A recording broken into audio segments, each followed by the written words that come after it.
आगर मालवा में ग्राम सड़क योजना के तहत बनी 9 किलोमीटर लंबी सड़क इन दिनों तालाब जैसी दिखने लगी है। इस सड़क का निर्माण 4 साल पहले हुआ था, लेकिन अब ये सड़क गड्ढों से भर गई है। लोग जान जोखिम में डालकर सड़क पर सफर कर रहे हैं। देखिए एनडीटीवी की ग्राउंड रिपोर्ट। मेरे पीछे आप जो देख रहे हैं एक बड़ा सारा तालाब है, लेकिन मेरे इस तरफ अगर आप देखेंगे तो बहुत सारे छोटे छोटे तालाब नजर आएंगे।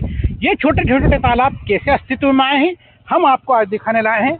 आगर मालवा की वो सड़क जो बिहाना गांव को जोड़ती है। आप देखिए कि ये सड़क की स्थिति क्या है।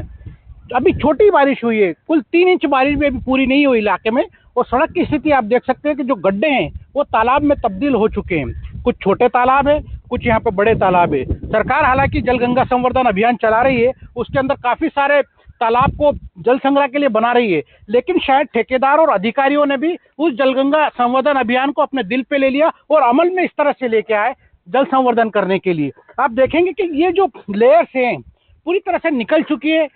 डामर से सड़क बनाई गई थी और गिट्टी कंक्रीट जो होना था वो सारा सब कुछ इसका निकल चुका है।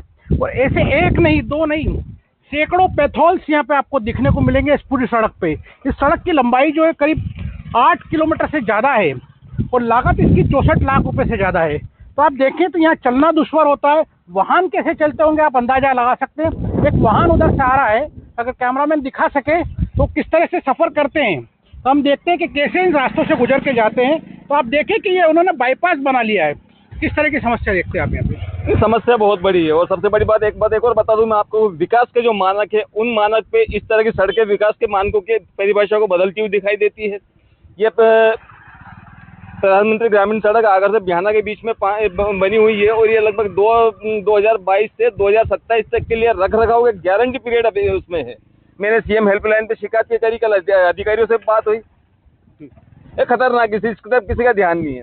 तो ये जो सड़क है मुख्यतः किस रूप से काम आती है और क्या परेशानी आप देखते हैं, आप क्योंकि नित्य आप यहाँ पर आते हैं? आगर बिहाना सड़क के माध्यम से आगर जिला मुख्यालय से एक साथ 36 से अधिक गांव जुड़े हुए हैं। केवड़ो स्वामी प्राचीन देवस्थल यहाँ पे है, बड़ा तालाब है, पास में आपके पशु प्रजनन प्रक्षेत्र है। बहुत सारी चीजें हैं जो इस तालाब से, इस सड़क के माध्यम से जुड़ी हुई है। माननीय मुख्यमंत्री जी का भी ये इरादा है कि छोटे छोटे गांव में बड़े बढ़िया डेस्टिनेशन के लिए जो है लोग यहाँ पर आए, विदेशी पर्यटक आए, आना भी चाहते हैं यहाँ पे। तो बहुत बड़ा टूरिस्ट हब इसलिए भी बनेगा क्योंकि ये वर्ल्ड लेवल की बर्ड सेंचुरी है यहाँ पर, जहाँ पर विदेशी पक्षी आते हैं हजारों प्रकार की प्रजातियों के, और वो सब देखने जब लोग आते हैं तो बड़ा दुर्भाग्यपूर्ण होता है। अगर ये थोड़ा सुधर जाए तो मैं समझता हूँ निश्चित तौर पे। तो देख तो सब रहे लेकिन दिखाई किसी को नहीं दे रहा है। पर्दा नशी बने हैं सारे लोग। आप रोज आना जाना पड़ते, कौन से गाँव से आते हैं? मैं पूरा साहब नगर से हूँ और इस रोड पे कम से कम 20 से 25 गांव का रास्ता है और आए दिन ये दुर्घटना की ऐसी व्यवस्था है कि आए दिन बचना पड़ता है। यहाँ मतलब दुर्घटना होने में कोई कसर नहीं है, मतलब एक दूसरे को बचाने के चक्कर में एक्सीडेंट हो जाते हैं। आप देख सकते हैं कि यहाँ पर जो ये, मैं अगर क्लोज दिखा पाऊँ तो ये जो ऊंचाई है, इसकी गहराई,